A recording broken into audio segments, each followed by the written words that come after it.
Santa Borel from IQVIA. Hi! Hello. Hi, and good to see you, and good having you with us. Where are you tuning in from this time?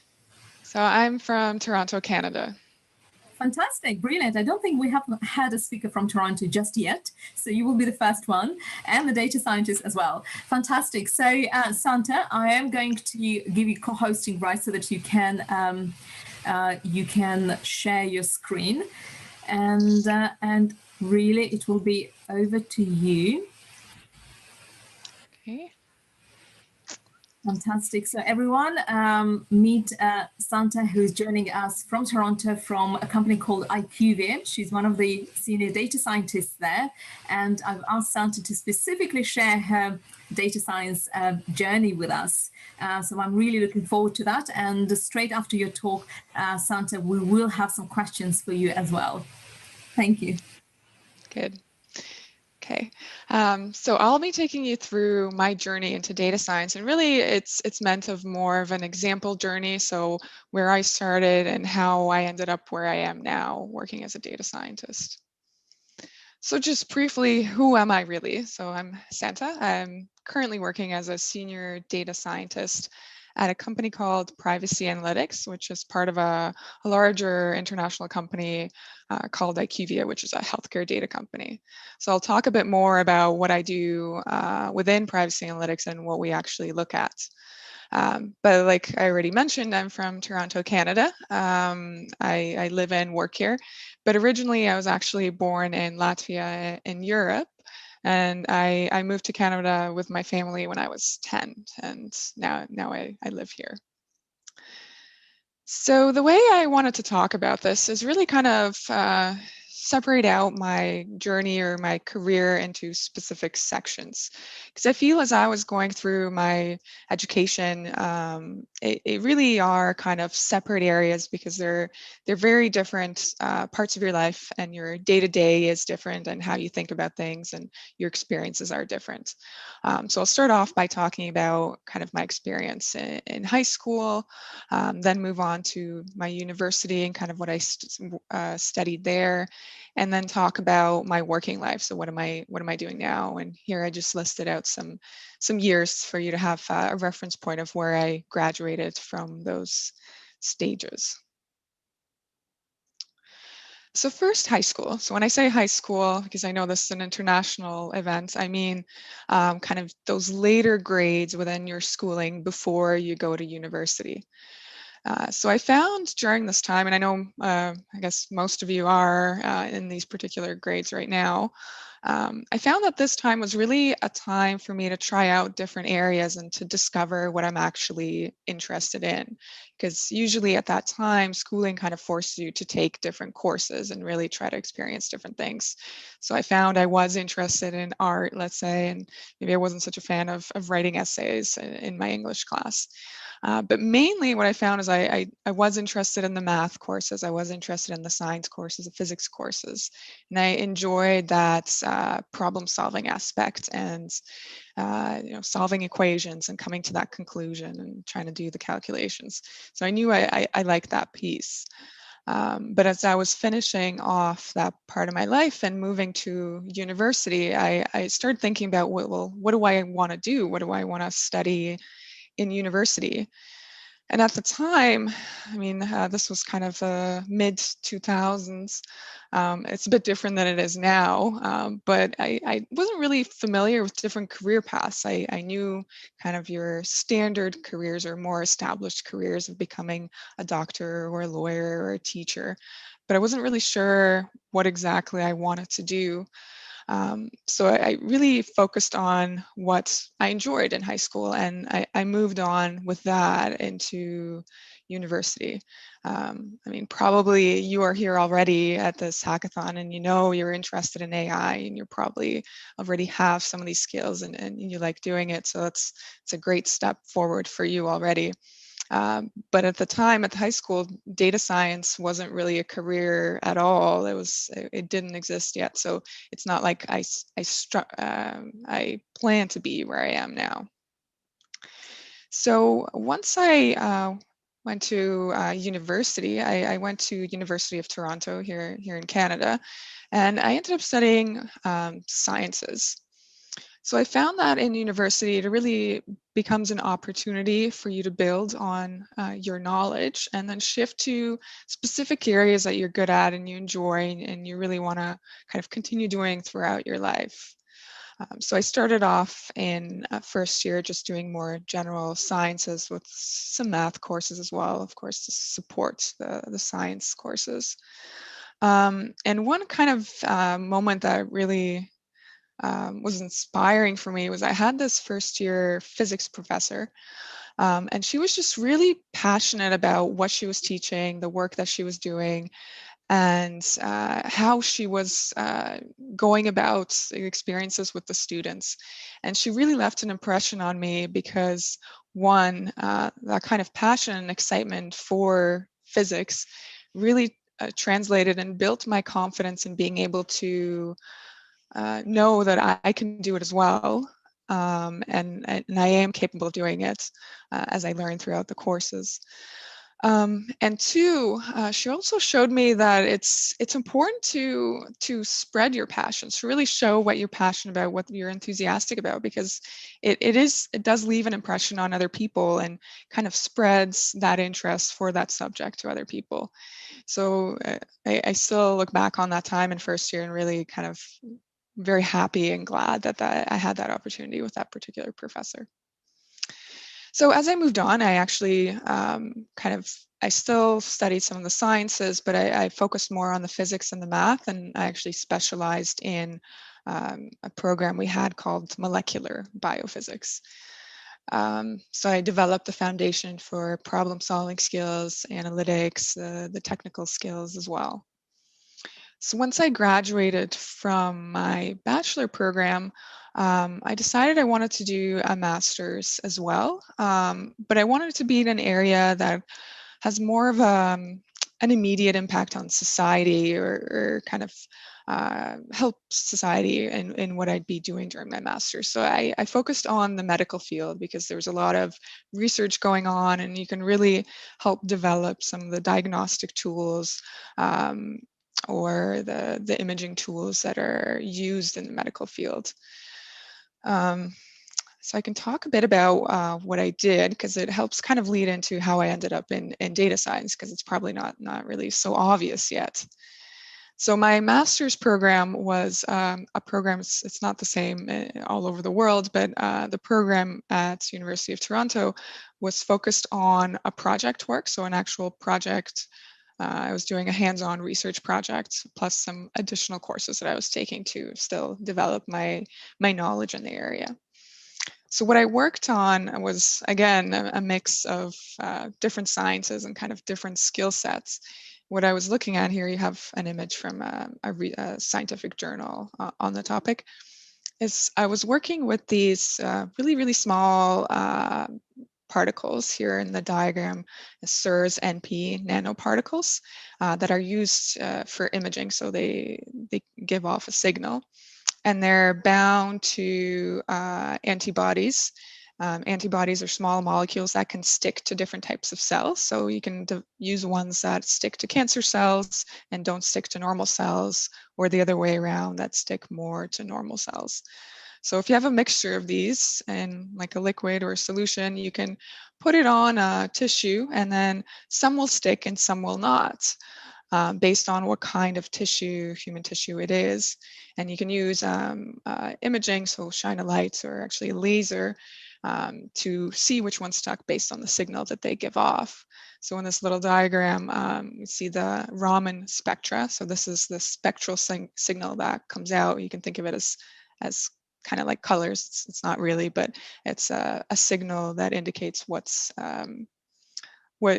left on the tissue. So based on that, by analyzing that signal or that data that's coming out of there, you can classify cells or the tissue that you're looking at as cancerous or not cancerous, which leads to a diagnosis for a person and then associated treatment if needed. So as I was going through this project, the part that I really enjoyed in my master's work, and I realized, was just the analysis part, really. So once I got to the data and I had my data set available to then analyze to see what the results will be, that's the part that I liked. And I liked playing with it and see how well you can distinguish what this tissue that I'm looking at. And on the right is just a graph, kind of an example graph that I would look at to try to distinguish whether the cells are cancerous or not. So I'm not going to talk about the details here, but just for you to see what this data would look like. So we would apply statistical techniques on that to try to come to a conclusion. So once I kind of finished my master's work, I wanted to leave the academic space. So I didn't move on and do a PhD or anything. And I wanted to move on to the business world. So I ended up joining a company, Privacy Analytics, which is where I am now. I've been here for 5 years.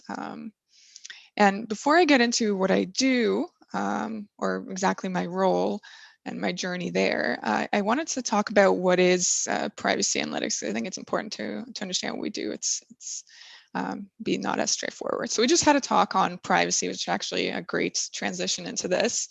So this is a related concept where we look at data anonymization. So looking at a data set that contains information about people and trying to understand when this data set can be called anonymized or considered anonymized. So it wouldn't fall under GDPR, as we were just discussing, or other privacy regulations internationally. So that the data cannot be used to identify any individuals within it. So just for you to get a feel of how this works, I put this example here. So in 2006, AOL, which was a really popular search engine at the time, released search queries where they replaced usernames of their users with fake names or pseudonyms or like an ID. So you didn't have the names anymore, but you still had their search queries. So they released a bunch of this data. And here's an example. So for person 4417749, they had queries like T for good health, numb fingers, hand tremors, dry mouth. So you can tell maybe they have some minor health issues. And then 60 single men. So maybe this person is in their 60s and single. Dog urinates on everything. So they probably have a dog. Landscapers in Lilburn, Georgia in the US. So you probably assume they live in that area somewhere, and so on. So as you go through these search queries that this person did, you can try to start visualizing what they could look like. What could this person be? And you can probably even narrow them down, especially if you live in the city Lilburn and you may know people there. So this is exactly what someone did at the time to prove that this data is actually identifying, and it shouldn't just be released in this way. So as an example, they were able to identify this person from these queries, and she was Thelma Arnold, who was a widow living in Lilburn, Georgia, with 3 dogs. So they were in fact able to show that this data needs to be treated carefully. So just because there are no names or any obvious identifying information there, it still needs to be handled carefully. And you need to consider whether or not this amount of information is enough to identify individuals. So that was a very illustrative example. But day to day, the data that we actually look at and kind of the projects that I work on, the data usually looks more structured or something like this. I work a lot with healthcare data and anonymizing healthcare data. So here I just put down an example of what is a kind of a very, very simple typical data set. So data sets usually get much more complicated, but this is a simplification, where the orange one on top is the original data set. So you have something like a person ID, so just an ID to track a person across the data. Then a gender, so you'd have male, female, other, or unknown, or some other information that was collected. And then age, so age of the person, the city they live in, the country, and something like a diagnosis date. So diagnosis dates are very common in healthcare data. and would relate to, let's say, cancer diagnosis for that particular patient. Now, this data is still, you have to use it carefully. So it's usually collected for a primary purpose of treating the patient in an electronic database. But then there are other uses for this data since it's already there for, let's say, improving public health. So you may want to analyze this data to see how well treatments are working. So are there any places where treatment is falling apart and actually should be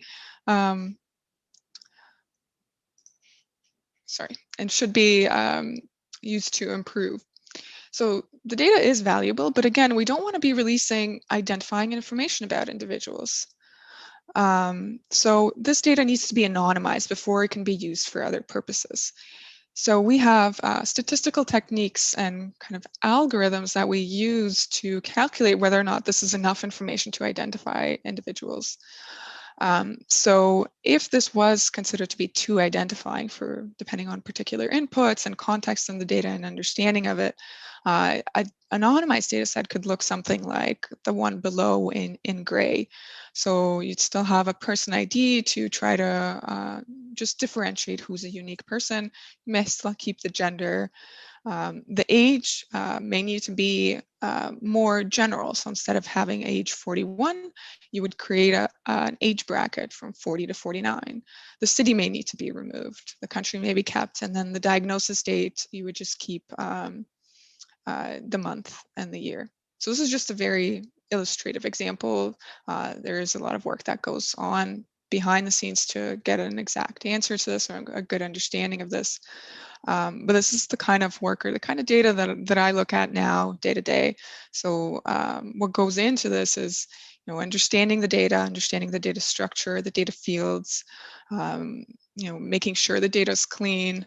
I'm sure you've heard that doing, any analysis on the data, the main inputs are important. So if you have garbage in, you have garbage out. So cleaning up the data and then, of course, performing the statistical analysis on this.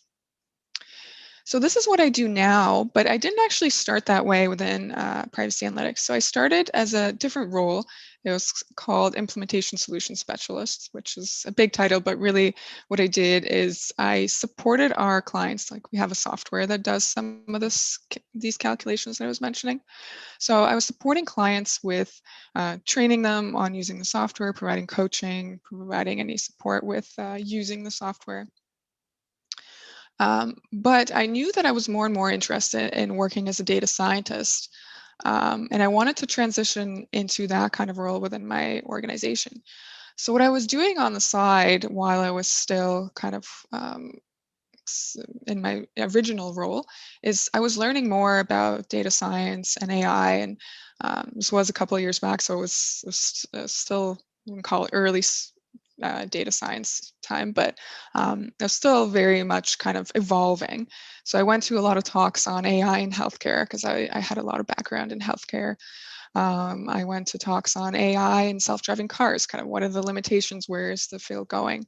And I learned a lot about that. And I also took some certificate programs on the side to really evolve my analytical skills. So learning techniques in Python or R, learning specific algorithms like NLP, so natural language processing. How do you do that?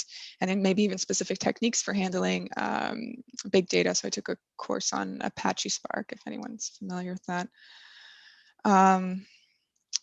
Yeah, so really what is really my takeaway from the journey I've had so far within my career and becoming a data scientist is I knew I always had an interest for this type of analytical work and, taking something and then analyzing it and coming to a conclusion where you can, classify tissues or make a judgment on whether or not a healthcare treatment is working or not.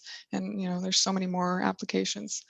So if you have a genuine interest and passion in something, it's much easier to grow, and it really helps you drive yourself to get to new places and places that you may have not thought you would end up in the first place. And I'm hoping that this hackathon that you've been attending all week is really inspiring you to stay in the field of AI, because I think there's just so many things going on. It's a very exciting place to be, and you have learned a lot, and you'll continue learning. So I'd like to end off on a quote. I know I saw that Harriet Green, who did the opening keynote, had a very beautiful quote from Mark Twain about how you don't want to end up having any regrets about things you didn't do. And I have one that's a bit related, that really kind of keeps me motivated in learning more and continuously trying to improve and exploring all these different areas. And it comes from a fortune cookie that I found many years back now. But it says, "Don't put off until tomorrow what you can do today." So really think of your dreams and where you want to be and really take that next step now. So take it today. Don't leave it until tomorrow. Thank you. That's fantastic. Thank you so much, Santa. What an incredible journey, and just an absolute dream to host you on this live podcast, because you are exactly what we want all girls to be. And we wanted to find somebody who's super young like you, who had this incredible journey and didn't actually go to study computer science or data science or AI. You actually had studied medicine, a completely different degree, and then dived into data science and analytics this way. So that is really incredible. And I do have a few questions from you. The first very cheeky question from a very shy teenage girl who doesn't want to be revealing herself.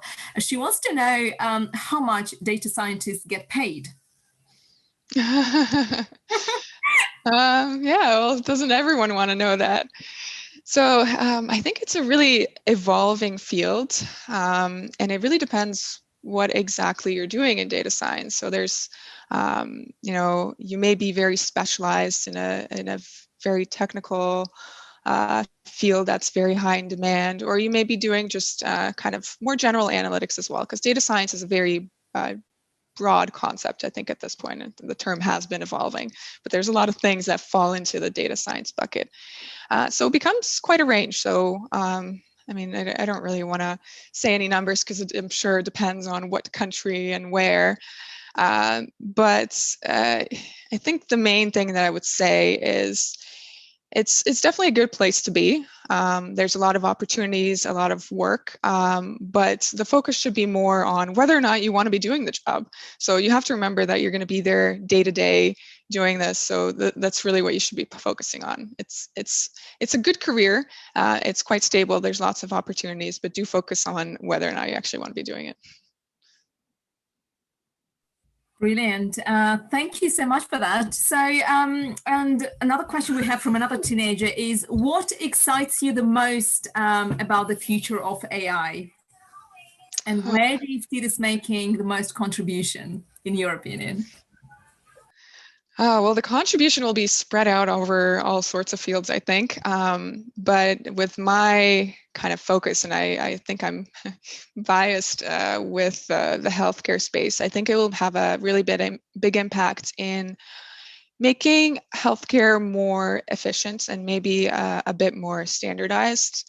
So when AI started moving into healthcare, there was a lot of kind of nervousness around doctors and doctors being replaced by AI. But I don't think that's really going to be the case. A lot of it, what it's looking like is AI is going to be another helpful tool or a very important guide for doctors or physicians to help them make the right diagnosis and choose the right treatment path. So I'm personally very excited to see where that goes and how our healthcare evolves. Fantastic. Another question is related to discrimination. So, Santa, have you ever experienced discrimination or mean comments in STEM? And what is your advice for young women dealing with this kind of stuff? Yeah, it is a bit of a difficult topic. I would say personally for me, generally, I was quite shy in, I would say, high school and university time. So I kept very much to myself. Like I had my group of friends that I trusted and I was interested in what I was doing.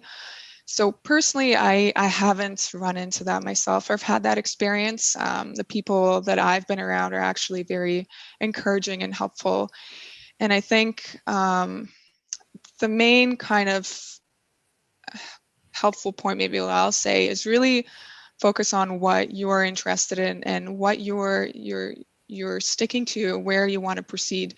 So don't take these comments that you may hear either about yourself or even about a group that you may associate with as something that's going to stop you from doing what you want to be doing.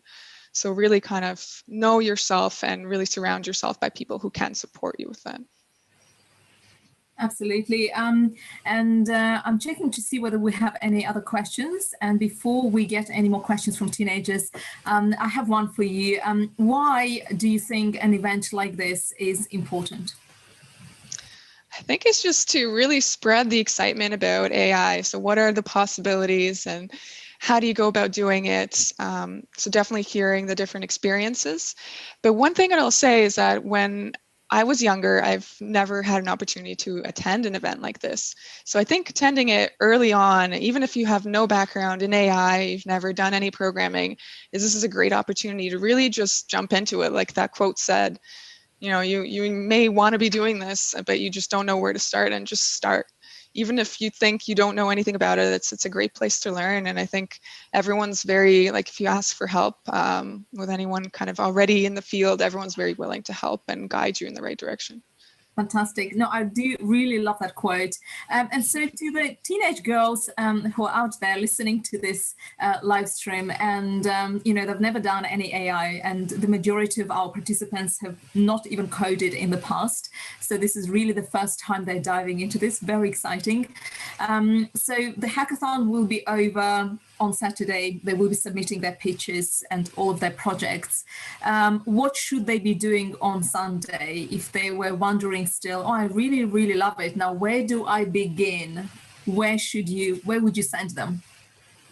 Is there a particular course, or is there anything that you know that's happening in the industry, they could just go and explore? I would just try to, there's definitely different things that you can do. So I would just try to, Google things, try to maybe go on YouTube and try to see what applications of AI interest you, and maybe you have a specific interest, because AI spans all sorts of fields. So find a path and try to listen to maybe some more information around that.